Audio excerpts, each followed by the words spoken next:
Un asiento no es solo un mueble en el cielo. En el aire enrarecido de la primera clase, a 30.000 pies sobre el mundo, es un símbolo de estatus, logro y respeto. Para Julian Sinclair, un titán de la industria a punto de cerrar un acuerdo de $1.000 millones. Su asiento 1A era simplemente un lugar para descansar. Pero cuando el asistente de vuelo principal le exigió que lo entregara a un pasajero blanco, ese asiento se convirtió en un campo de batalla. Vieron su piel, no su estatura. Vieron un objetivo, no un titán. Lo que no sabían es que su juicio apresurado, lleno de prejuicios, fue la peor decisión empresarial que tomarían jamás. ¿Qué sucede cuando el hombre al que intentas desechar es dueño del suelo y del cielo en los que te encuentras? La cabina del avión insignia A380 de Stellar Air, en el vuelo 815 de Nueva York a Zúrich, era menos un interior de avión y más un monumento a la opulencia. Era un mundo en sí mismo, una jaula dorada diseñada para aislar a sus ocupantes de las realidades mundanas del viaje. Cada una de las 12 suites de la sección VIP de primera clase era un capullo privado de cuero color crema, nogal pulido y cromo cepillado. El aire en sí parecía diferente allí, impregnado del aroma sutil y caro de Nurili y del silencioso zumbido de la posibilidad. En el dulce 1A se sentó Julian Sinclair. A sus 42 años, poseía una quietud que a menudo se confundía con distanciamiento. Era, de hecho, la profunda calma de un hombre que había luchado contra el caos y había ganado una y otra vez. Vestido con un traje gris oscuro a medida, sin corbata y una impecable camisa blanca, parecía menos un pasajero y más como si hubiera sido esculpido por la misma ambición que impulsaba a la ciudad que acababa de dejar atrás. Su piel oscura parecía absorber la suave luz de la cabina, y sus ojos, centrados en un conjunto de planos arquitectónicos en su tableta, tenían la tranquila intensidad de un estratega maestro. Julian fue el fundador y director ejecutivo de Aura Univaschens, una empresa que revolucionó por sí sola el almacenamiento de energía renovable.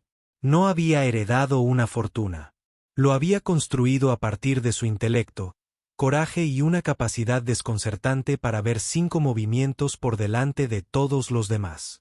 Este viaje a Zúrich fue la culminación de una negociación de 2 años, una fusión con el gigante tecnológico suizo Helvetia Dynamics.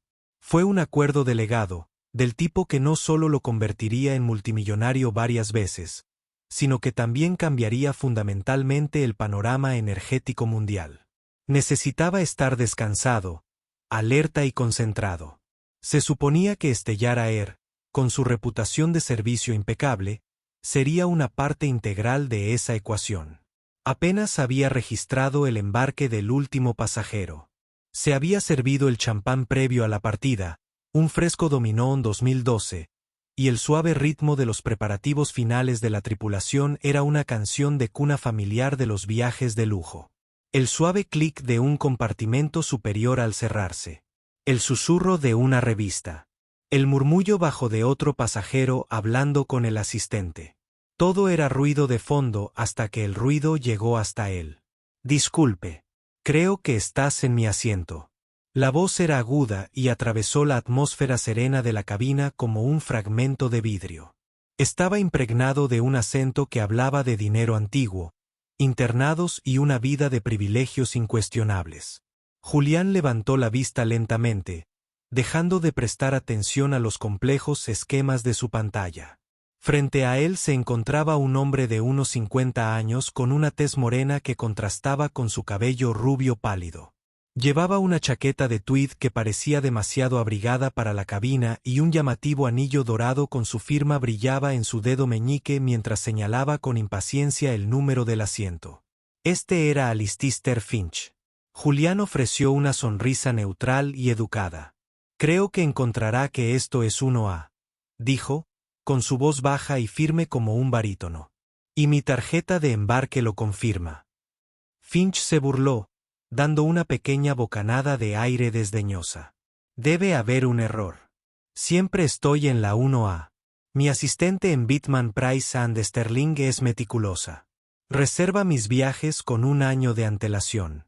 Pronunció el nombre del prestigioso bufete de abogados como si fuera un título real que le otorgaba dominio sobre todos los asientos del avión. Julián no se inmutó. Simplemente levantó su teléfono mostrando la tarjeta de embarque digital con el asiento 1A de Sinclair J en letras claras y en negrita. No me temo que no fue un error por mi parte.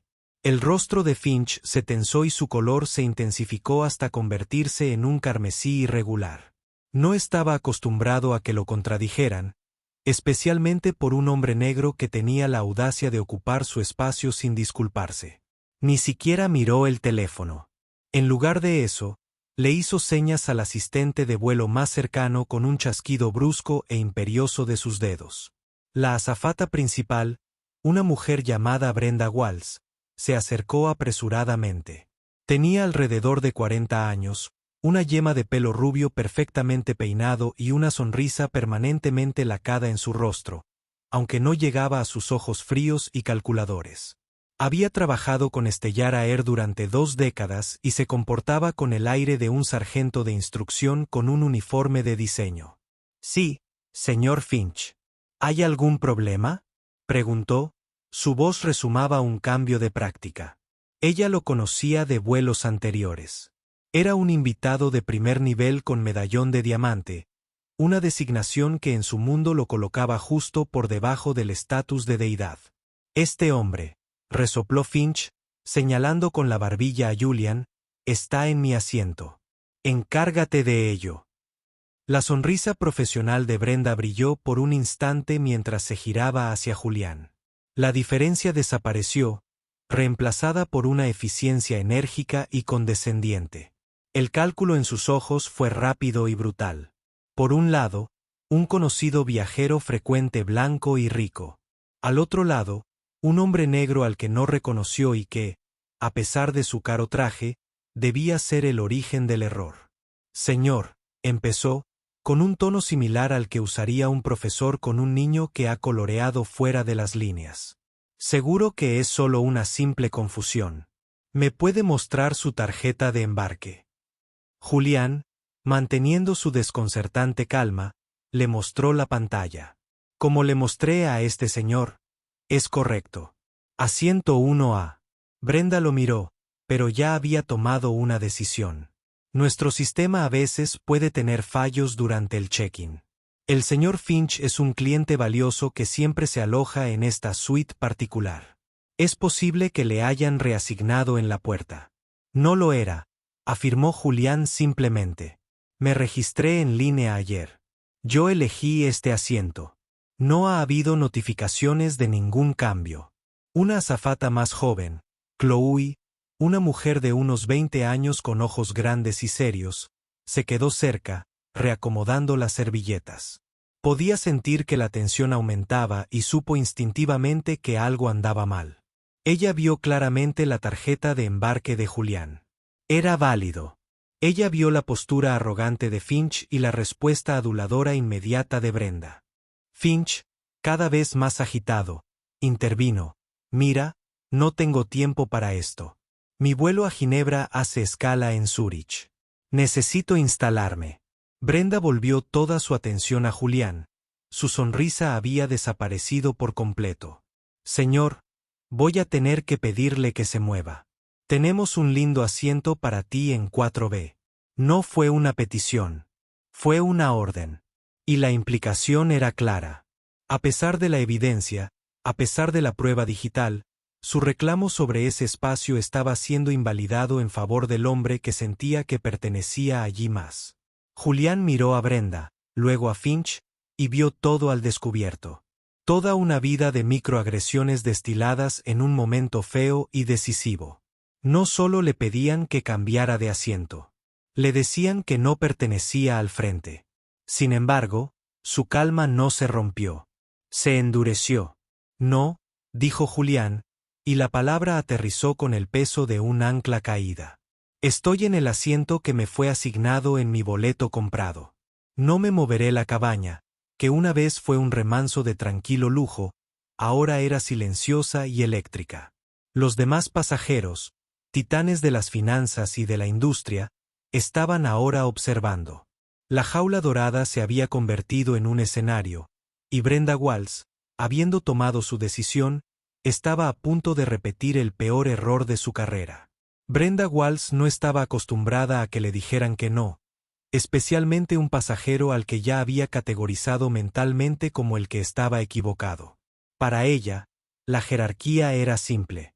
Los clientes más leales y con mayores ingresos de la aerolínea llegaron primero. El señor Finch era conocido por su gran riqueza. Julian Sinclair era una variable desconocida. En el mundo de la atención al cliente, donde el riesgo es averso, las variables debían eliminarse. La negativa de Julián, tranquila y absoluta, fue un desafío directo a su autoridad. La sonrisa lacada era ahora una línea fina y dura. Señor, por favor no haga esto difícil, dijo ella, bajando su voz una octava, perdiendo su dulzura de servicio al cliente y ganando un tono acerado. Necesitamos terminar de embarcar y prepararnos para una salida a tiempo. Estoy seguro de que no quiere causar un retraso a todos en este vuelo.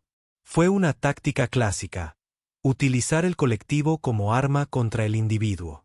Ella lo pintaba como el problema, el obstruccionista. Alistair Finch, envalentonado por el apoyo de Brenda, dio un paso más. Levántate y muévete, por Dios. ¿Cuál es el problema? Un asiento es un asiento. Si un asiento es solo un asiento, respondió Julian, con la mirada todavía fija en Brenda, ignorando por completo a Finch. Entonces no tendrá objeción a tomar el que esté disponible en el 4B. Mi negocio está en Zúrich. Su conexión es en Zúrich. Ambos llegaremos a la vez.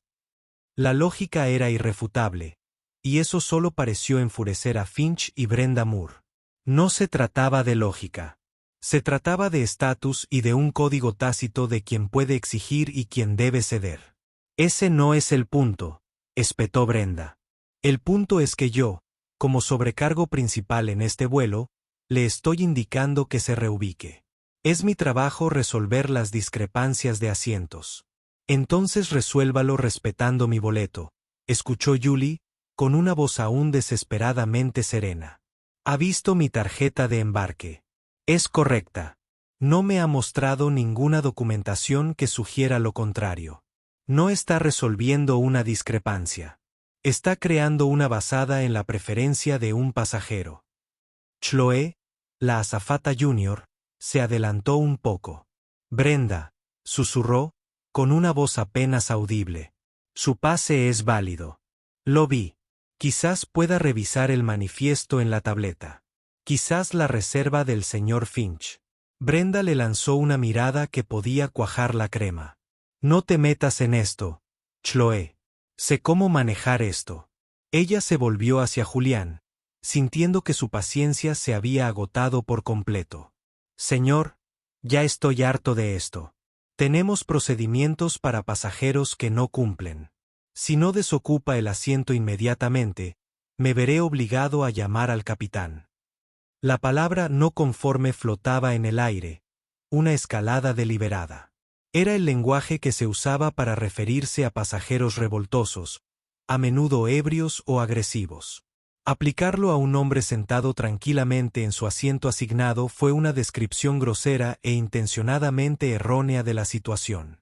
Entonces debería llamar al capitán, dijo Julian, reclinándose ligeramente en su asiento. Un gesto sutil que indicaba que no solo se quedaba quieto, sino que se acomodaba. Quizás pueda explicarme la política de Stellar Air de invalidar un billete confirmado y pagado basándose en la rabieta de otro pasajero. Los demás pasajeros ahora miraban fijamente. Una mujer en 2C, una conocida inversora tecnológica llamada Cassandra Thorne, sin relación con el capitán, bajó lentamente su periódico, con el ceño fruncido en señal de desaprobación ante la escena. Un caballero mayor en el 3 ameneó la cabeza y murmuró, increíble para su esposa. La atmósfera estaba cargada de vergüenza ajena y de un creciente sentimiento de injusticia. Finch, viendo que su victoria se le escapaba, jugó su última carta. Esto es indignante. Soy un viajero de millones de millas con esta aerolínea. Pago cientos de miles de dólares al año a esta compañía. Y me están tratando así. Quiero su nombre. Tendré su trabajo. Señaló a Julian con un dedo tembloroso como una salchicha, su rostro una máscara de pura furia. La ironía de su amenaza pasó desapercibida para él. Brenda, nerviosa y desesperada por hablar con Finch, habló por su comunicador de muñeca. Brenda a la cabina de vuelo. Capitán Thorne, lo necesito en la cabina de primera clase inmediatamente. Tenemos un pasajero que se niega a cumplir las instrucciones de la tripulación. Unos minutos después, el capitán Richard Thorne salió de la cabina. Era un hombre que tenía el aspecto adecuado, alto, de cabello canoso, mandíbula cuadrada y un aire de autoridad imperturbable. Había volado durante 30 años y lo había visto todo, o eso creía. Se acercó a la escena con una mente ya sesgada por el informe de su asistente principal. Un pasajero incumplidor. ¿Cuál es el problema?, preguntó, con la voz un estruendo autoritario que estaba acostumbrado a ser obedecido sin cuestionamientos. Brenda se lanzó a un resumen unilateral y sin aliento. Capitán, le he explicado a este caballero que parece haber una duplicación de asientos. El señor Finch, uno de nuestros huéspedes más valiosos de primera clase, está asignado a este asiento. Le he pedido repetidamente que se cambie a otra suite, y se niega, retrasando nuestra salida. El capitán Thorne miró a Julian con una mirada clínica e impaciente. No le pidió su versión de la historia. No le pidió ver su tarjeta de embarque. Confiaba en su sobrecargo principal. Ese era su trabajo. Ese fue su error. Hijo, dijo el capitán, la palabra destilando condescendencia. Ya oíste al sobrecargo. No tenemos tiempo para juegos. Tenemos un horario que cumplir. Ahora, o tomas el otro asiento voluntariamente o haré que te saquen a ti y a tu equipaje de mi avión. Es tu decisión. La amenaza era absoluta. El frente unido de la tripulación era impenetrable. Julian Sinclair miró al capitán. El rostro severo, la mueca triunfal de Brenda y la sonrisa petulante y expectante de Finch. Vio un sistema que no estaba diseñado para descubrir la verdad, sino para imponer un orden predeterminado. Sostuvo la mirada durante un largo instante, mientras el silencio se prolongaba. Toda la cabina contuvo la respiración. Esperaban que discutiera, que protestara, que finalmente rompiera la compostura y mostrara enojo. No hizo nada de eso. En cambio, se produjo un cambio profundo en su actitud. La calma defensiva fue reemplazada por algo completamente distinto, una resolución serena y escalofriante. Era la mirada de un rey al que un bufón de la corte acababa de aconsejarle que abdicara del trono. Lenta y deliberadamente, Julian Sinclair comenzó a recoger sus cosas. Desenchufó su tableta y la guardó con cuidado en su maletín de cuero. Tomó un último sorbo de champán. Se levantó, ajustándose la chaqueta del traje. Finch emitió un zumbido triunfal e hizo ademán de sentarse, pero Julian no se movió hacia él. 4B se giró y encaró al capitán Thorne. Tiene razón, capitán, dijo, con una voz desprovista de ira, con una claridad extraña y fría. Es mi decisión. Miró más allá del capitán, encontrando los ojos de Chloe. Le dedicó un leve, casi imperceptible asentimiento. ¿De qué? Reconocimiento. Tranquilización. Luego se giró y comenzó a caminar hacia la puerta abierta del avión. Espere, ¿a dónde va?, preguntó Brenda confundida. Su otro asiento es por aquí. Julian se detuvo en el umbral de la pasarela, volviéndose para mirar a la tripulación reunida. El servicio en este vuelo me parece insatisfactorio, dijo. He decidido desembarcar. Y dicho esto, salió del avión. Alistair Finch rió a carcajadas, un breve ladrido de victoria. Brenda y el capitán Thorne intercambiaron una mirada de cansado alivio. El problema se había solucionado. Por fin podían continuar con su vuelo. En la pasarela, Julian sacó su teléfono. No llamó a su asistente para No llamó al servicio de atención al cliente de la aerolínea para quejarse. Buscó en sus contactos un nombre que encabezaba la lista, una línea directa que nunca había usado.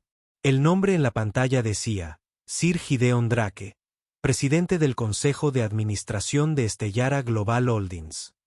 Pulsó el botón de llamada.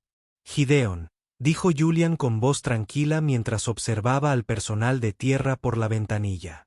Soy Julian Sinclair. Tenemos un problema con uno de nuestros activos. Vuelo 815 en JFK. Un instante de silencio. No, el avión está bien, continuó Julian. La tripulación, sin embargo, es otra historia. Que los dejen en tierra.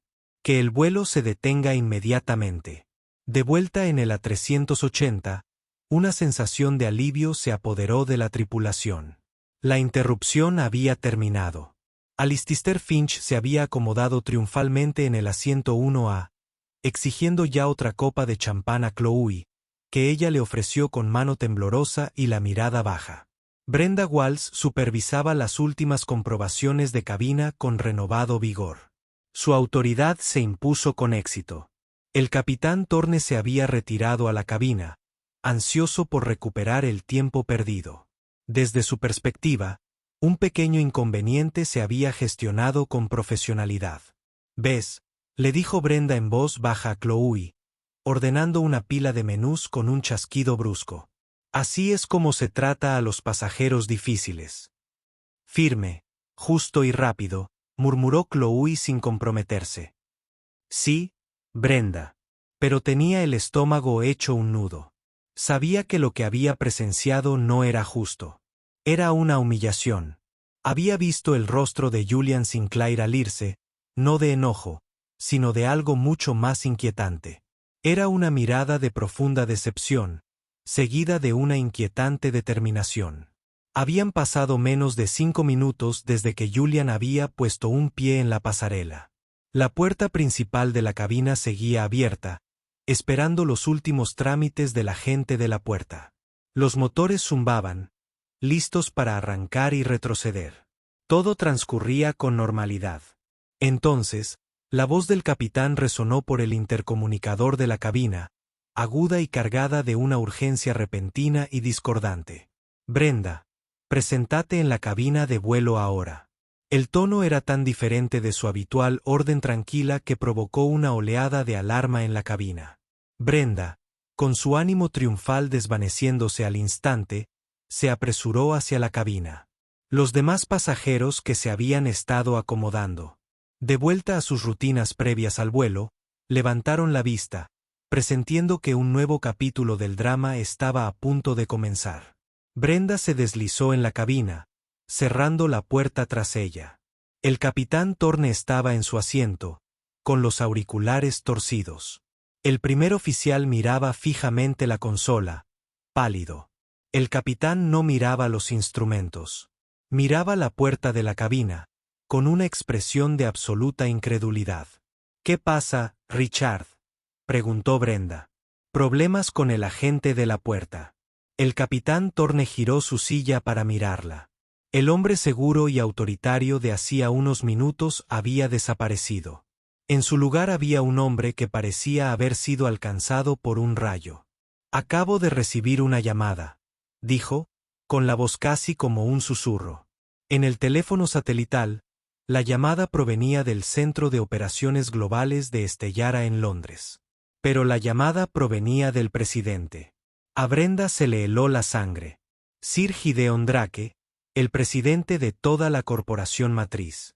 Era una figura casi mítica, un titán que nunca se inmiscuía en las operaciones diarias de un solo vuelo. ¿Por qué nos llamaría? Me pidió que confirmara mi número de vuelo, continuó el capitán con voz ligeramente temblorosa. Me pidió que confirmara mi nombre. Luego me hizo una pregunta muy específica. Thorne hizo una pausa, tragando saliva con dificultad. Me preguntó, «Capitán, ¿podría describir al pasajero que acaba de expulsar del asiento 1?»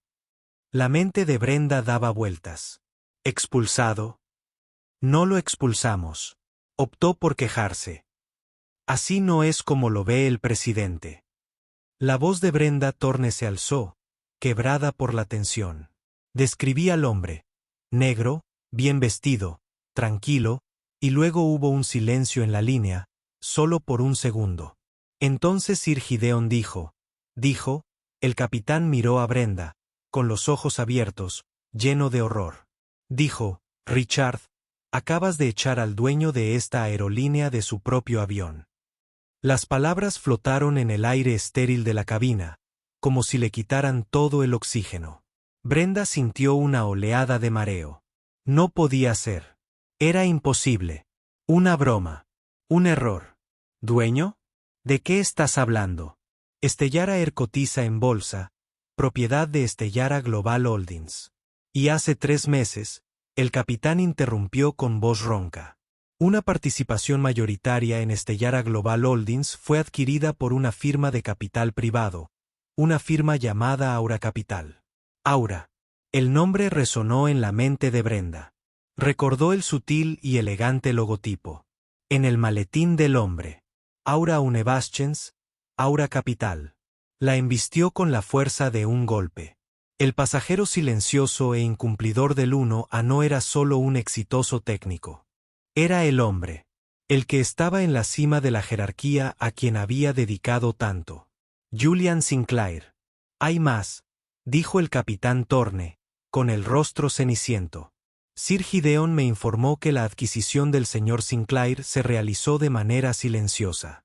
Ha estado evaluando personalmente los activos y operaciones de la empresa, volando en diferentes rutas, observando.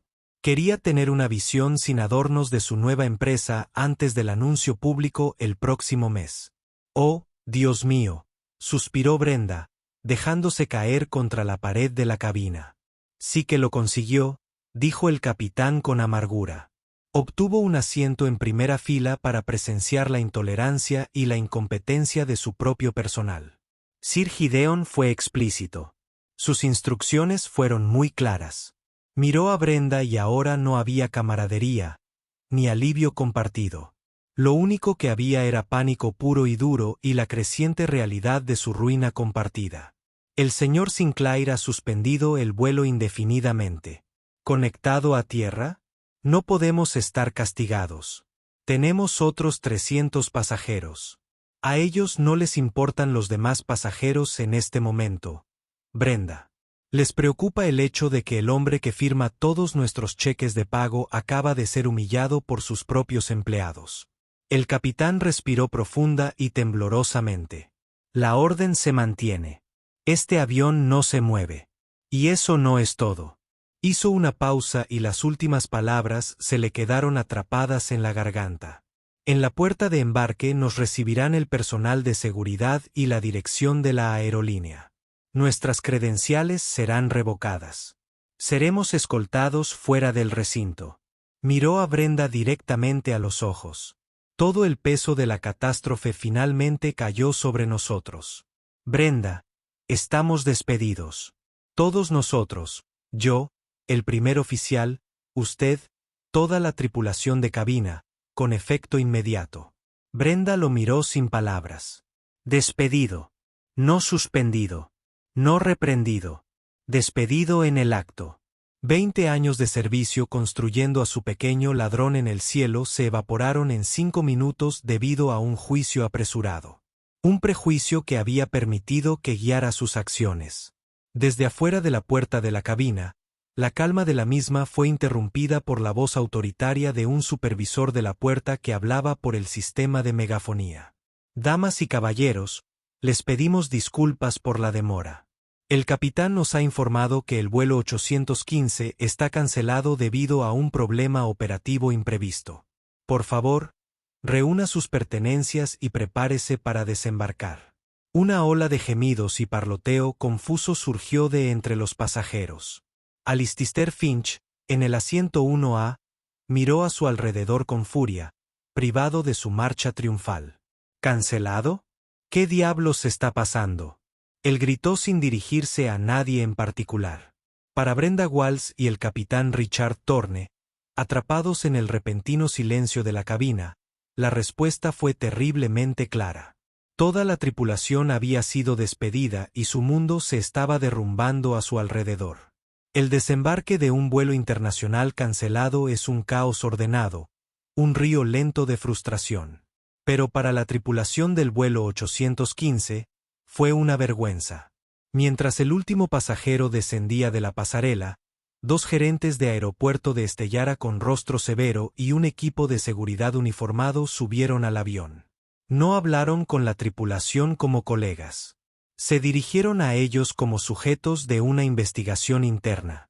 Capitán Thorne, Perseguals, por favor entreguen las identificaciones de su empresa y todas las credenciales de vuelo, dijo el gerente superior, un hombre llamado Peterson, con voz plana y sin emoción.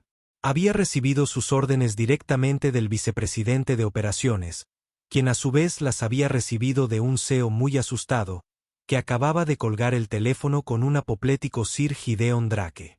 El comando había caído en picado en la escala corporativa con la velocidad y fuerza de un tsunami. El capitán Thorne y Brenda Walls obedecieron en un silencio atónito, con las manos temblorosas mientras desenganchaban sus identificaciones.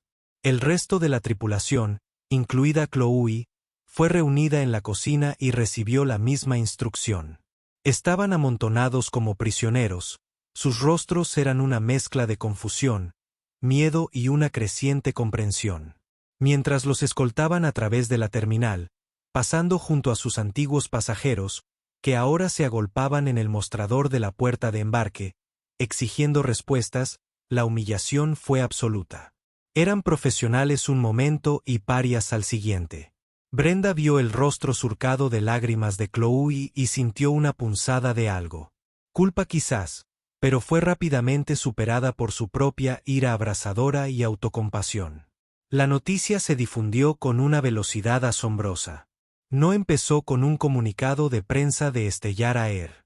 Comenzó en las redes sociales. Cassandra Thorne, la inversora tecnológica de la 102C, tuiteó en vivo todo el incidente. Una exhibición absolutamente sorprendente de autodestrucción corporativa en Stellara Airfield 815. Vimos cómo la tripulación, liderada por una sobrecargo llamada Brenda, intimidaba a un caballero negro, tranquilo y educado, para sacarlo de su asiento uno apagado para un hombre blanco desagradable. Un cuarto.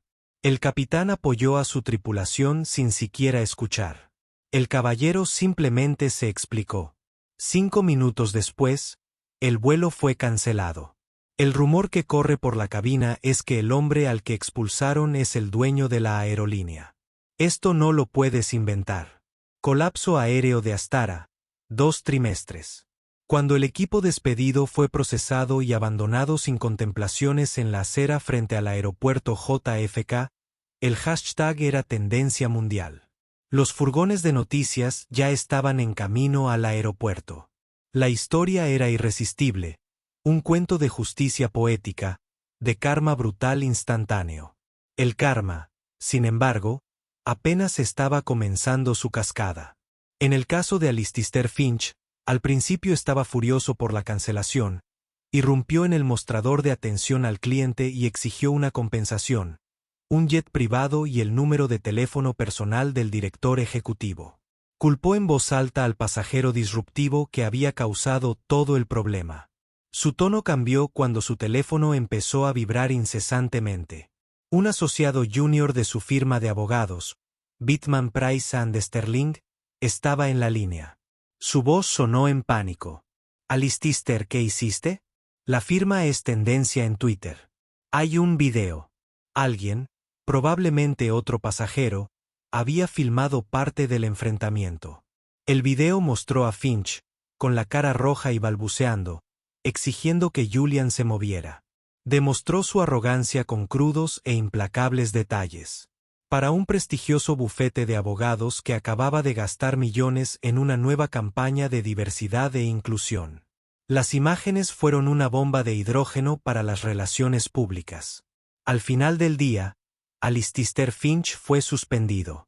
A finales de la semana, la junta de socios, ante un éxodo de clientes y una tormenta de prensa negativa, exigió su renuncia. Su meticuloso asistente fue despedido silenciosamente. El viejo dinero y las conexiones que había utilizado como arma fueron inútiles contra el tribunal rápido y brutal de la opinión pública y la nueva estructura de poder que él había desafiado sin saberlo. Perdió su trabajo, su reputación y el estatus que tanto apreciaba. Todo por un asiento que nunca debió tener. Para Brenda Walls, ella se convirtió en el rostro del incidente. Su nombre estaba en todas partes.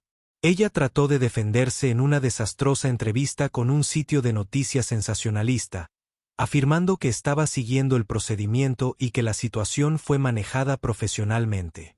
Ella culpó a Julian por no cooperar y a la aerolínea por no apoyar a su personal. La reacción fue inmediata.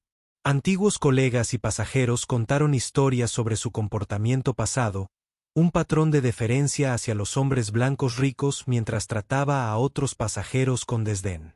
Stellar Air, en pleno modo de control de daños, emitió un comunicado condenando sus acciones y canceló su plan de pensiones, citando una grave violación del código de conducta de la compañía. En la lista negra de la industria de las aerolíneas comerciales y un paria en Internet. La carrera que había construido durante 2 décadas no había terminado. Era radiactivo. Para el capitán Richard Thorne, su caída fue quizás la más trágica. Era un hombre que se enorgullecía del procedimiento y el mando. Pero su fallo crítico fue un error de juicio. No había investigado. Él simplemente había impuesto la voluntad parcial de sus subordinados. En el mundo de la aviación, donde el juicio de un capitán es primordial, esto era un pecado imperdonable. La FAA abrió una investigación sobre su manejo del incidente. Su licencia fue suspendida. La carrera que amaba, el cielo que había sido su oficina, ahora estaba cerrado para él para siempre. Era un capitán sin barco, un comandante sin mando. Para Stellar Air, las consecuencias financieras y logísticas fueron catastróficas. La inmovilización del 1 a 380 creó un efecto dominó, cancelando y retrasando vuelos en sus rutas atlánticas durante días. Las acciones de Stellar Global Holdings se desplomaron un 18% en las primeras 24 horas, perdiendo más de $2.000 millones en valor de mercado, un precio asombroso para un solo acto de prejuicio. El colapso de Astar se convirtió en un caso de estudio en las escuelas de negocios sobre cómo no manejar el servicio al cliente. En medio del caos, solo una persona parecía prosperar. Chloe, la asistente junior, fue contactada por el nuevo equipo de gestión interina de Julian Sinclair. El propio Julian les había dicho que ella había intentado intervenir y calmar la situación. Le ofrecieron un puesto, no como asistente de vuelo, sino como parte de un nuevo grupo de trabajo que se estaba formando para revisar todo el programa de capacitación en sensibilidad y servicio al cliente de la compañía desde cero. Ella era la única que había demostrado integridad. Y ahora se le estaba dando la oportunidad de reconstruir el mismo sistema que había fallado tan espectacularmente. El karma no se había limitado a devolver el golpe. Había transformado todo el panorama, dejando ruinas para aquellos que habían abusado de su poder y ofreciendo un nuevo comienzo para la única persona que había intentado hacer lo correcto. Mientras el mundo se deleitaba con el drama, Julian Sinclair guardó silencio. No emitió ninguna declaración personal. No concedió entrevistas. No se regodeó ni dio una vuelta de la victoria. Hacerlo habría sido reducir un profundo momento de ajuste de cuentas corporativo a un simple acto de venganza personal. Y la visión de Julián era mucho más grandiosa que eso. Había pasado la tarde no viendo las noticias, sino en una serie de intensas videoconferencias consecutivas desde una oficina alquilada en Manhattan. Con él estaban Sir Gideon Drake y el conmocionado Consejo Ejecutivo de Stellar Global Holdings. La fusión con Zurich quedó suspendida temporalmente. Estaba en juego un asunto más urgente, el alma de su nueva empresa. Los miembros de la junta directiva se mostraron diferenciales y aterrorizados. Ofrecieron disculpas, excusas y promesas de arreglar las cosas. Esperaban que se enfureciera y exigiera que rodaran cabezas. Julián escuchó pacientemente, con expresión ilegible.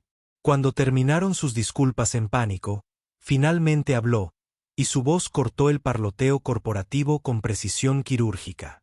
Caballeros, comenzó, lo que sucedió hoy no fue una anomalía. Fue un síntoma. Un síntoma de una cultura corporativa que ha priorizado la ilusión del lujo sobre la esencia del respeto.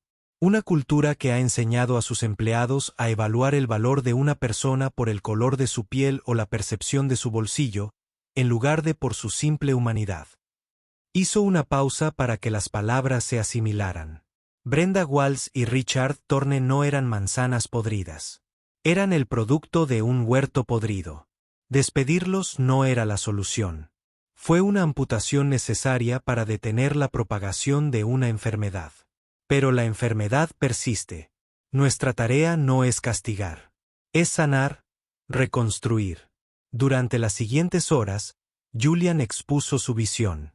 No era una estrategia de relaciones públicas. Era una revolución. Primero, anunció la disolución inmediata y permanente del programa de invitados Premier Medallón Diamante y todos los sistemas preferenciales similares. Nuestro servicio será ejemplar para cada pasajero, desde el asiento 42F hasta el 1A. Declaró, un boleto es un contrato. Para un paso seguro y un servicio respetuoso. No es una licencia para la superioridad. A partir de ahora, en Stellar Air, el respeto no es una mejora. Es el estándar. En segundo lugar, describió la creación de la Oficina de Inclusión y Excelencia en el Servicio. Esta no sería un departamento simbólico de RRHH, sino un poderoso organismo independiente con supervisión directa de todas las operaciones de atención al cliente.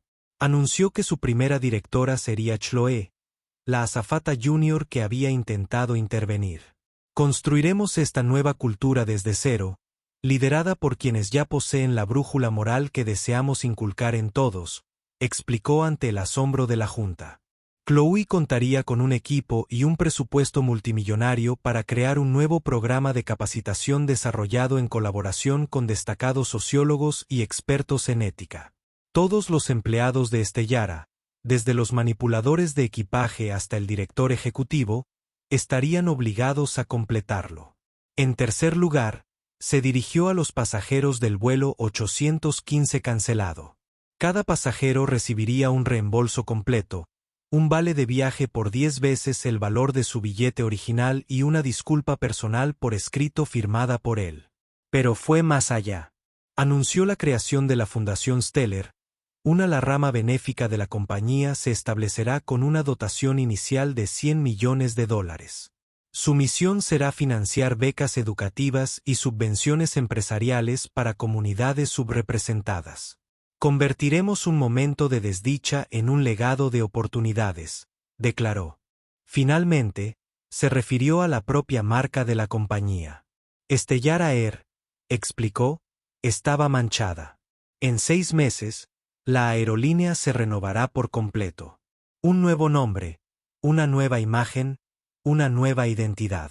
Esto no es solo un detalle estético, dijo. Es una declaración al mundo de que la antigua forma de hacer las cosas ha terminado. Seremos una nueva aerolínea nacida de las cenizas de este fracaso, dedicada a conectar el mundo, no a dividirlo. Al final de la reunión, los miembros de la Junta permanecieron en silencio. Su miedo fue reemplazado por una creciente sensación de asombro. Habían presenciado el desmantelamiento de las tradiciones de su compañía, pero también habían recibido un plan para un futuro más fuerte, más resiliente y más ético. Habían venido esperando un tirano vengativo. Encontraron un arquitecto. Al día siguiente, Stellar Air publicó un comunicado de prensa formal y detallado que describía cada uno de estos puntos. No fue escrito por una agencia de relaciones públicas, sino por el propio Julian. Fue una lección magistral de responsabilidad corporativa. No puso excusas. Asumió la responsabilidad. Expuso un plan concreto y audaz para el cambio. La reacción pública fue contundente. La narrativa cambió de la noche a la mañana, del fracaso corporativo a la reforma radical. Los analistas empresariales que habían predicho la caída de la aerolínea ahora se mostraban cautelosamente optimistas, elogiando las medidas como audaces y revolucionarias. La historia ya no trataba sobre una tripulación despedida. Se trataba de un director ejecutivo dispuesto a derribar su propia casa para reconstruirla sobre la base de la integridad. Julian Sinclair había demostrado que el verdadero poder no residía en la capacidad de despedir a alguien. Estaba en la capacidad de inspirar, reconstruir y cambiar las reglas del juego por completo. Se había enfrentado a prejuicios desagradables en una cabina de avión estrecha y había respondido transformando una corporación global multimillonaria en un faro de los mismos principios que le habían sido negados. El karma no solo era duro, era constructivo. No solo había castigado a los culpables, había empoderado a una nueva generación de pensamiento, convirtiendo un momento de humillación personal en una lección global de liderazgo. 6 meses después, la transformación se completó. Stellar Air ya no existía. En su lugar, nació una nueva aerolínea, Equinox Airlines. El nombre, elegido por los propios empleados, simbolizaba equilibrio, justicia y un nuevo amanecer. La imagen era un diseño sencillo y elegante en tonos índigo y plateado intensos, con un logotipo que representaba un horizonte estilizado, la promesa de un nuevo comienzo. El primer vuelo oficial de Equinox Airlines fue, como era de esperar, el vuelo 815 de Nueva York a Zúrich. La prensa estaba presente en masa, pero el evento no fue un evento ostentoso. Fue discreto, profesional y con un propósito.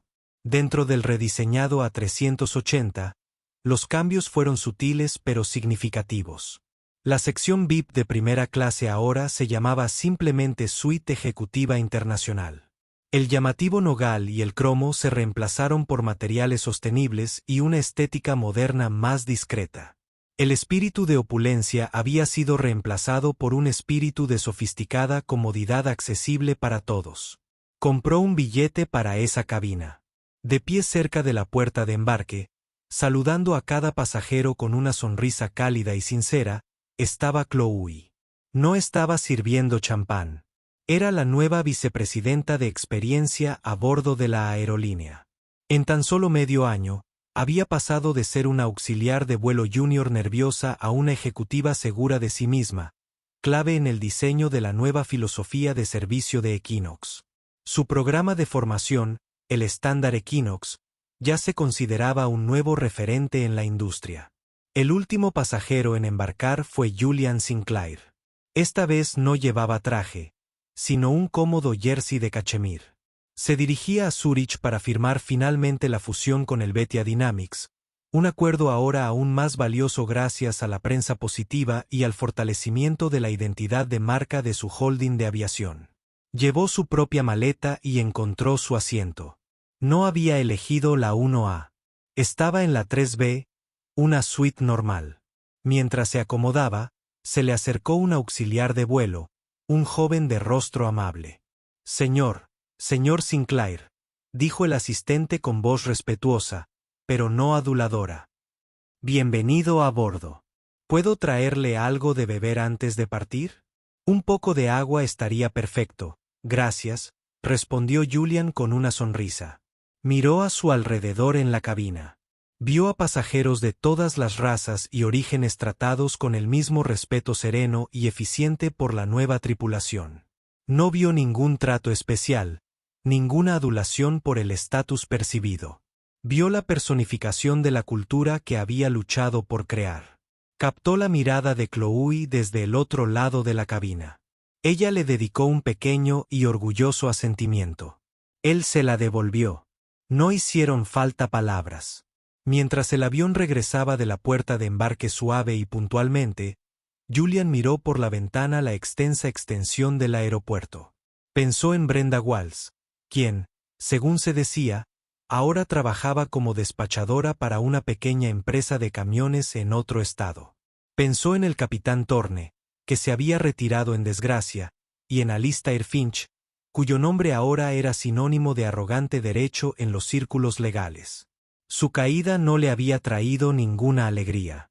Era una consecuencia lamentable pero necesaria del cambio que necesitaba forjar. La victoria no residía en su fracaso. Estaba allí, en esta tranquila cabina a 9.000 metros de altura.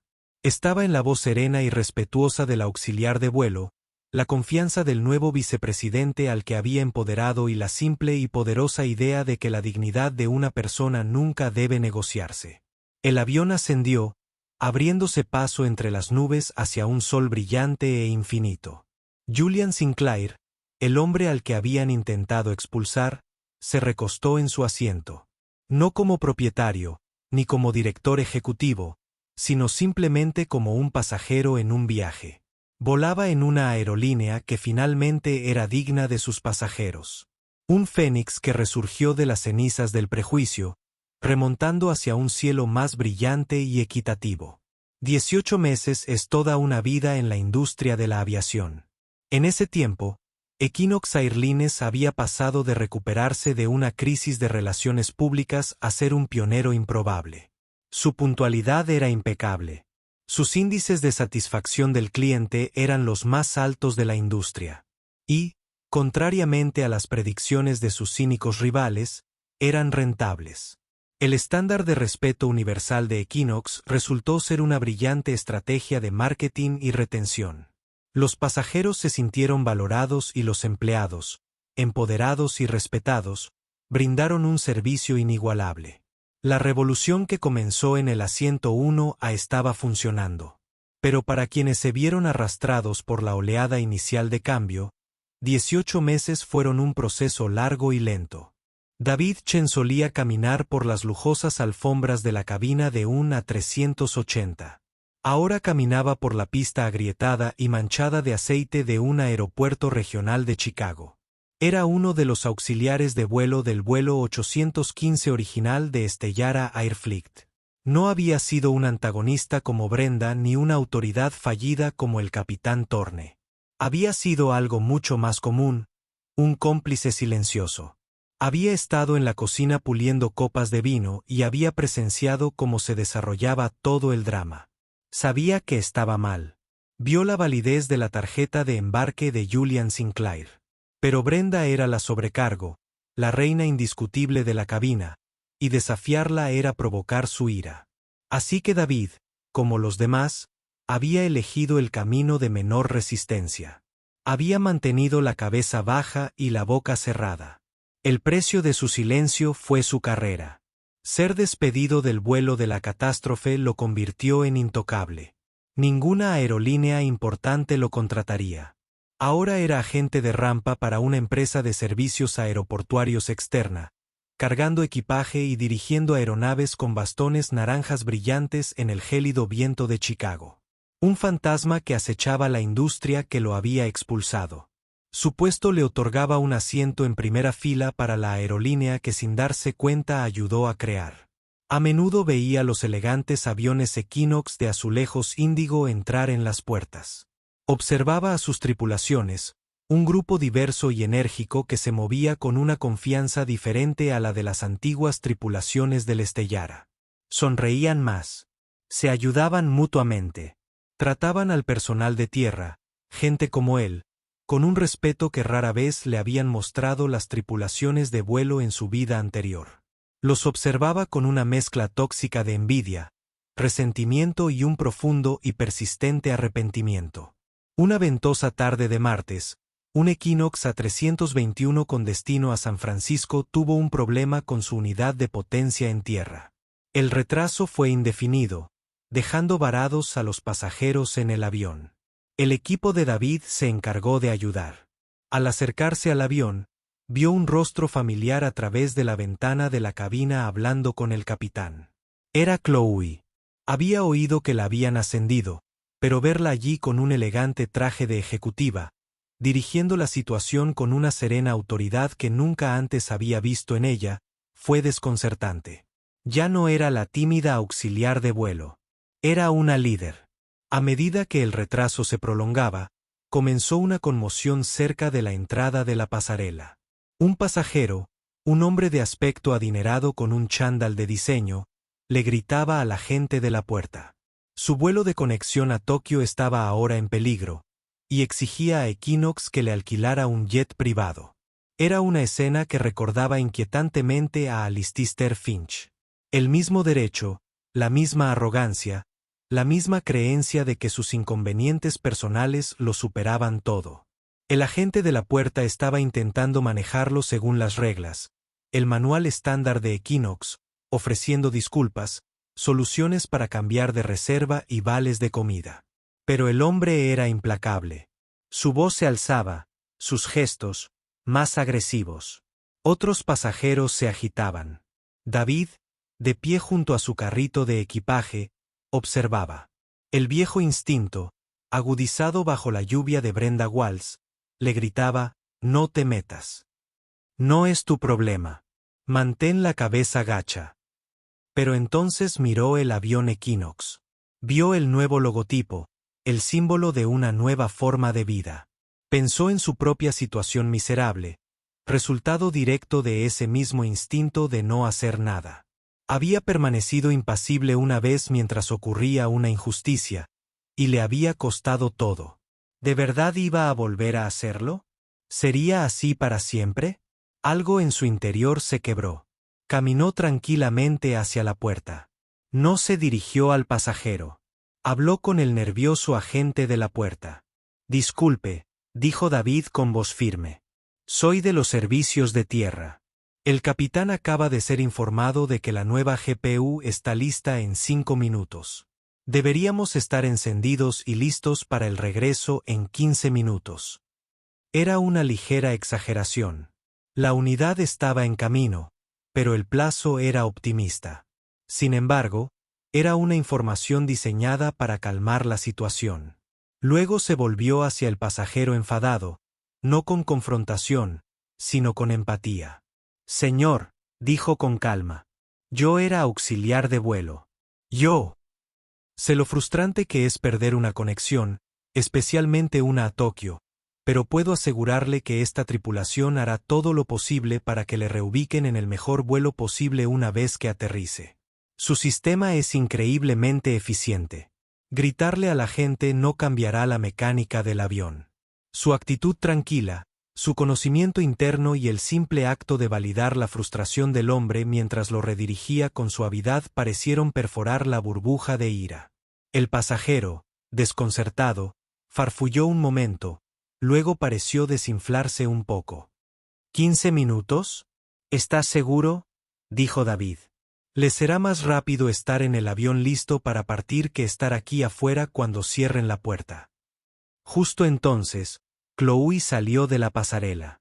Alertada por la conmoción, observó la escena. El pasajero tranquilo, el agente de la puerta aliviado y el trabajador de rampa con el chaleco reflectante que había intervenido. Miró a David, frunciendo el ceño en señal de concentración. El rostro era mayor, curtido por el viento y el arrepentimiento, pero reconoció los ojos. «David», dijo, con voz serena y asombrada. «David Chen». A David se le encogió el corazón. Esperaba ira, acusaciones, el recuerdo del pasado. Simplemente asintió, incapaz de sostener su mirada. El pasajero enfadado, tras haber perdido su público y su impulso, refunfuñó y volvió al avión. La crisis había terminado. Chloe se acercó a David, deteniéndose a pocos metros. «¿Qué haces aquí?» «Cargando maletas», dijo, con un sabor a ceniza. «Ahora este es mi trabajo». Permanecieron en un silencio sepulcral en medio del caos del aeropuerto. «Vi lo que hiciste», dijo Chloe. «Eso es exactamente lo que entrenamos a nuestra gente para hacer. Desescalar, informar, empatizar. Aprendí a las malas lo que pasa cuando no lo haces», admitió David, mirándola finalmente. «Chloe, siento mucho lo de ese día. Sabía que estaba mal. Vi su tarjeta de embarque. Me quedé allí y no hice nada. Fui un cobarde y lo he pagado todos los días desde entonces». Fue una disculpa que tardó 18 meses en prepararse. Chloe escuchó, su expresión ilegible. «Lo sé», dijo ella suavemente. Brenda nos puso a todos en una posición imposible. Pero la empresa de Julián tuvo que hacer un corte limpio. La cultura estaba tan profundamente arraigada. La única forma de solucionarlo era quitarlo por completo, raíz y tallo. No podían ser solo Brenda y el capitán. Tenía que ser un mensaje para todos, presentes y futuros. La complicidad no es una opción. Quedar separado es lo mismo que empujar. Ella hizo una pausa. No fue personal, David. Fue estructural. Esta explicación sencilla, desprovista de malicia, tuvo más fuerza que cualquier reprimenda. No se trataba de él como pecador individual. Se trataba de su papel como engranaje de una máquina rota. Gracias, Chloe, dijo. Un peso que ni siquiera sabía que llevaba encima se le quitaba de encima. No esperaba perdón ni una oferta de trabajo. El simple hecho de ser comprendido fue suficiente absolución. Ella le dedicó una pequeña sonrisa triste. Sigue haciendo lo que acabas de hacer, David. Ese es el hombre que creía que eras. Que te mejores. Se dio la vuelta y regresó a su avión, como una líder que volvía a sus funciones. David la vio irse y luego volvió a su carrito de equipaje. El viento seguía siendo frío, pero por primera vez en mucho tiempo, no lo sentía. Más tarde esa semana, Julian Sinclair estaba sentado en su oficina, que no daba al horizonte de una gran ciudad, sino a las verdes colinas del campus de investigación de Aura Innovations. Estaba leyendo un informe en una influyente revista de negocios. El artículo titulado El efecto Equinox detallaba cómo el enfoque radical de Equinox Airlines en el empoderamiento de los empleados y la dignidad del cliente había tenido un efecto dominó en toda la industria. Otras aerolíneas tradicionales, antes desdeñosas, ahora se apresuraban a implementar sus propias iniciativas de respeto y simplificar su laberinto y sus programas de fidelización. Su audaz experimento no solo fue un éxito, sino que se estaba convirtiendo en el nuevo estándar.